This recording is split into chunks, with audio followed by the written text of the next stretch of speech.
Hey, what's happening, everybody? It's your old pal Mr. Butter coming back at you. Today I want to get into a pair of kicks that I picked up from the Nike app.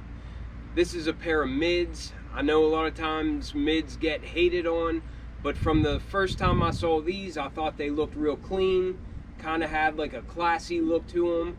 On the Nike app, they actually said that they used premium materials, to which I don't know about that. We'll take a look at that. But I like how affordable mids are. I like the way that they look, and I like that I don't have to hesitate to throw them on feet and just run them into the ground. If you're into kicks and you feel like hanging out, then hit that subscribe button.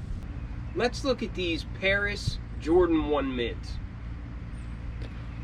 I didn't realize until I got them that there's also a Paris Jordan 1 low, and apparently that's pretty sought after. That is kind of expensive on the resale market, and maybe materials are like these. I'm not really sure about that one, but I didn't even know it existed until right before I did this review.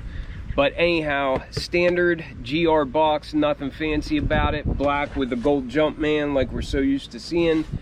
The tag reads Air Jordan 1 mid, and then that's either a P1 or a PI. The colors are white and midnight navy. This is a size 10.5, and the retail price on these was $130. And here they are, the Jordan 1 mid Paris, or the Paris Jordan 1 mid, however you want to say it. And I gotta tell you, as soon as I opened the box on these, the pictures on the website did not do them justice, in my opinion.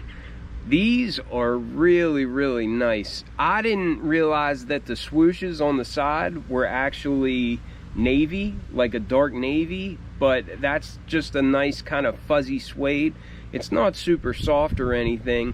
But what is super soft is this nubuck up here around the back, up there towards the collar. That gray nubuck feels incredible, and it is a really, really nice material.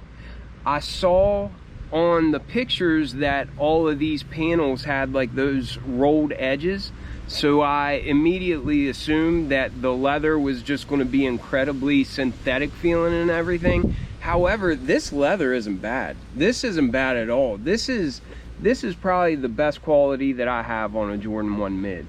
And the only material that seems overly synthetic on it is the white leather underneath of these side panels. But we'll get into breaking down all the materials. But I just think right off the bat, I think these look really, really nice. And I think they'll be really easy to style, especially with the warmer weather coming and everything. I mean, white, gray, navy blue, and the little hit of red. I think these look really, really nice, and I think they'll look good with just a variety of outfits. Starting with this outsole, you can see it's a Jordan 1 tread pattern. Really nothing out of the ordinary there. Same thing we're used to seeing. It's got the pivot point in the front, Nike branding at the midfoot, and you've all seen that before, I'm sure, but it's just this nice color. I really like this gray. I think that'll be nice and forgiving for whenever you do wear them. It won't really show dirt and everything as much as if it was a lighter color. And then as you wrap up, that nice gray color just meets a bright white for the midsole, and it's got bright white stitching, but it looks pretty good, nice and clean. And then coming up from that bright white midsole, here starting at the mudguard, you can see we've got all this texture on this leather. And like I said before, it's got the rolled edges like a lot of mids do here recently. However, this doesn't feel like as synthetic as what most of them do. And now I'm not saying that I would call it like buttery or anything, but it reminds me of the leather on the 13 Del Soles that I just got. Like the leather on the upper of that, this feels like it's that kind of quality, which again, it's not like, you know, melt your face off quality, but it feels good enough, and especially on a mid that costs $130, I'm pretty happy with this material, and I think it looks really good.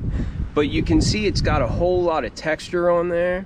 It looks kind of tumbled or pebbled even, and you've got that for the mudguard, and then even on the toe box there where you have those classic perforations.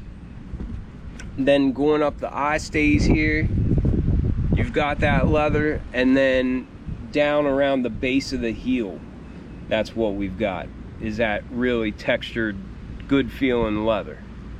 Like I mentioned before, the only other white leather on the shoe is here under these side panels, and that's got a little bit of texture to it, but that does feel synthetic. That white leather on the sides, that just feels like your standard mid leather. Not that there's anything wrong with that, again, but like, I'm just really impressed by what we have on this toe box and then on the heel. It feels really nice. But then on top of that side panel, we've got this nice navy suede, and it's just a little bit fuzzy. It doesn't feel like crazy soft or anything, but it does feel pretty natural. I think that doesn't have a synthetic feel or a synthetic look to it, and it's a nice thick cut, so I think that's nice. I really like the difference in texture on this shoe. That's one thing that I always say I like seeing, is just a variety of textures. Speaking of which, when you come up to the collar on the base, you've got this, it's like a heavy grade, it almost feels like a canvas, but it looks like a mesh type material underneath. And I like that, but I do kind of worry that that might get pretty dirty looking before too long. To remedy that, if I'm wearing these with pants, it would probably just be light colored pants, just so it wouldn't dye this, you know, this white material up here around the collar, and then this white sock liner. Just to keep that new, I would wear it with lighter colored jeans, or, you know, lighter colored sweats, that sort of thing. But then this is probably my favorite material on the whole shoe, this nubuck. I love the color of it, and this does not feel synthetic at all. There you can see it's got this nice red colored wings logo, but this nice nubuck just wraps around here up by the collar. And I'm telling you, this material is really, really nice. This feels very high end. It almost feels like something that you would get on a New Balance, like the pig suede or whatever it is. It just feels really, really soft, and you get a lot of nice wrinkles on it. But I don't know if you get too much color change with direction, but this definitely feels like a natural material, and it looks very, very high end compared to what we normally get for mids. But then coming around to the front, we've got some white flat laces. Nothing really special there, but it looks nice and clean. And then the tongue is just like your standard Jordan 1 tongue. It's white nylon, and it's got white piping going along the top of it. I do like this tag. It looks like the Jumpman is in navy blue to match the swoosh. And then right underneath of that in red, it says Paris. And that's a nice little change from the norm. The sock liner is light, and like I mentioned before, it would have been nice just if they gave us like a navy blue colored sock liner or a gray colored sock liner, just because of how easy it is to stain those white sock liners. But still, it looks really clean, and I mean, the shoe looks great. Then down on the insole, you can see we've got it looks like a navy blue Jumpman, and then in red it spells out Paris again, like to match the tag on the tongue. But anyhow, that was just a quick look. Let me know what you all think of these, and I hope you all have a wonderful day, and I'll catch you on the next one. I'm out.